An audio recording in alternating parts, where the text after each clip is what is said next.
3 मार्च को जम्मू कश्मीर असेंबली का सत्र शुरू हुआ था, लेकिन लोगों का इंतजार था एक मुद्दे को लेकर कि डेली वेजेस का मुद्दा जो है वो कब जम्मू कश्मीर की असेंबली में आएगा। और आज भारतीय जनता पार्टी ने सुबह से ही इस मुद्दे को उठाया और बाद में वॉकआउट जो है वो भी यहां पर किया, जिसके बाद उमर अब्दुल्ला जो है उन्होंने आखिर में आकर एक कमेटी जो है वो डेली वेजेस को लेकर यहां पे बना दी। हमारे साथ बात करने के लिए leader of opposition Sunil Sharma, उनसे बात करते हैं। सुनील जी, आप सुबह जब आप लोग असेंबली में गए बड़े जोर शोर से आपने डेली वेजेस का मुद्दा उठाया, लेकिन आखिर में जब उमर अब्दुल्ला ने जवाब दिया तो पहले उन्होंने आप ही को लोगों को कोसा, उसके बाद उन्होंने एक कमेटी के गठन की बात की।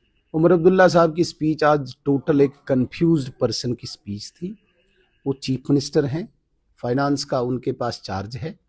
और जहां तक डेलीवेजर्स की बात है, जिन डेलीवेजर्स के साथ नेशनल कॉन्फ्रेंस ने डे 1 से मजाक किया है, उनके परिवार के साथ मजाक किया है, उनकी गरीबी के साथ मजाक किया है डे 1 से। बीच में जो अरसा ऑनरेबल एलजी साहब का आया तो थोड़ा सा इनकी सुध ली गई और नरेंद्र मोदी जी की आशीर्वाद से इनको 700, 800, 1200 से 9,000, 9,500 सैलरी रखी गई।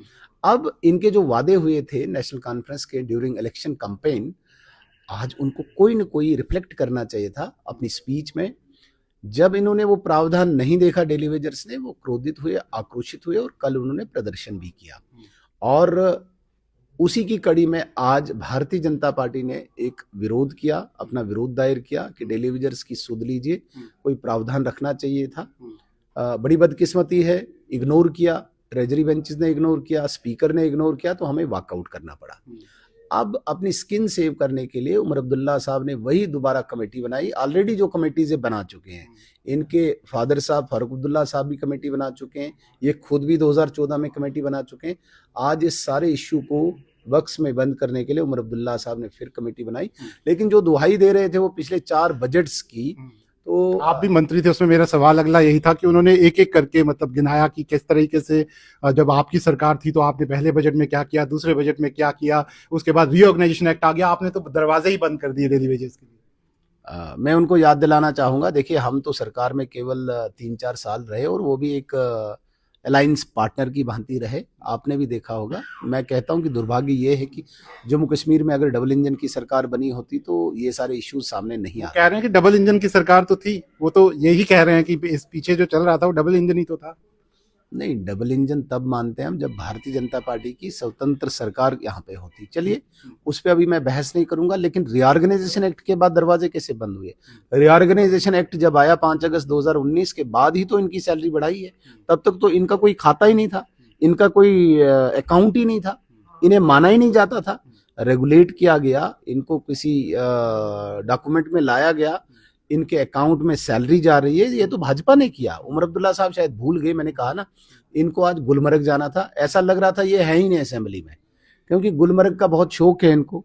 तो गुलमर्ग जाने से पहले ही इनको वो एक दौरा आ जाता है, फिर ये सब कुछ भूल जाते हैं। ये भी भूल गए भाई, रीऑर्गेनाइजेशन एक्ट के बाद ही डेली वेजर्स को वहां पे 9,000 सैलरी दे रहे हैं। लेकिन सुनील साहब, जिस तरीके से जब इन्होंने बात की कि कोई नंबर ही नहीं है इनके पास डेली वेजर्स का, वो कह रहे हैं मुझे नए सिरे से सब कुछ शुरू करना पड़ेगा। क्या मतलब डेली वेजर्स के लिए कुछ हुआ ही नहीं है इतने सालों में? मतलब कोई चीज हुई नहीं है जिस तरीके से वो कह रहे हैं कि सब कुछ दोबारा से शुरू करना पड़ेगा? नहीं, देखिए, मैं पहले ही कह गया कि जो रेगुलेट हुए हैं और जिनके खाते में 9,000, 9,500 जा रहा है, तो वो कैसे? वो तो गवर्नमेंट एक्सचेकर से जा रहा है ना। तो ये तो क्वेश्चन अपने आप पे ही उठा रहे हैं, वो कैसे दे रहे हैं, किसको देख रहे हैं?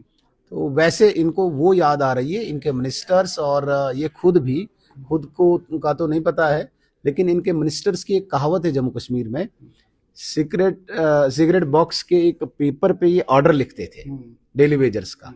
अब इनको कलेक्ट करना होगा तो वो अलग बात है, उसका नहीं पता मुझे, लेकिन ये एक एग्जांपल दी जाती है, सिगरेट की डब्बी पे ये ऑर्डर्स देते थे डेली वेजर्स को, वो शायद कलेक्शन करनी होगी। और भी बड़ी सारी, क्योंकि आपने बजट स्पीच दी थी जब, तो कई सारी बातें आपने कही थी और सबका जिक्र उमर साहब ने कर दिया। उन्होंने कहा कि लव लेटर की बात उन्होंने कर दी कि लव लेटर वो कर रहे हैं। उसके बाद आपने केंद्र सरकार की स्कीम्स की बात की, उन्होंने कहा कि केंद्र सरकार इतना देती है, इतना हम लोग यहाँ पर इस्तेमाल करते हैं।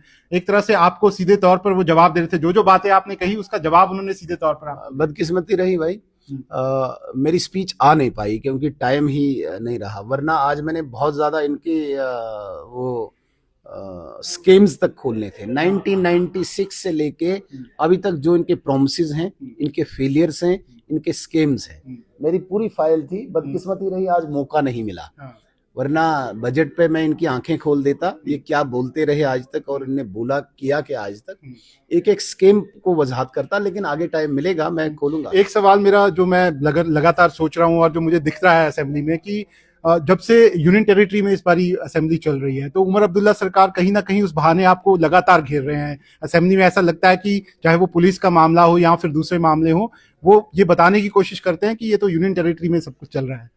ठीक है जनाब, यूनियन टेरिटरी तो है, ये तो 6-7 साल से है। आपने तो ये कहा था कि जब तक यूनियन टेरिटरी रहेगी तब तक मैं सेक्रेटेरिएट नहीं जाऊंगा। आप सेक्रेटेरिएट भी आए, आपको ये पता था कि भाई यूनियन टेरिटरी में इस प्रकार के प्रोविजंस हैं, इस प्रकार के रूल्स हैं, कानून हैं, तो उसके बाद भी आप फिर उन्हीं बातों को दोहरा रहे हैं। तो मुझे लगता है कि दोबारा से आपको वही गुलमर्ग की एक याद आ रही है जो आप भूल जाते हैं बार बार। यूनियन टेरिटरी ऐसी होती है सर, पुडुचेरी में भी ऐसे ही है, दिल्ली में भी ऐसे ही है, कोई नया नहीं है। वो मुझे क्या याद दिलाएंगे, वो अपनी याद ताज़ा करें जब उनने कहा था कि मैं चुनाव ही नहीं लड़ूंगा यूनियन टेरिटरी में।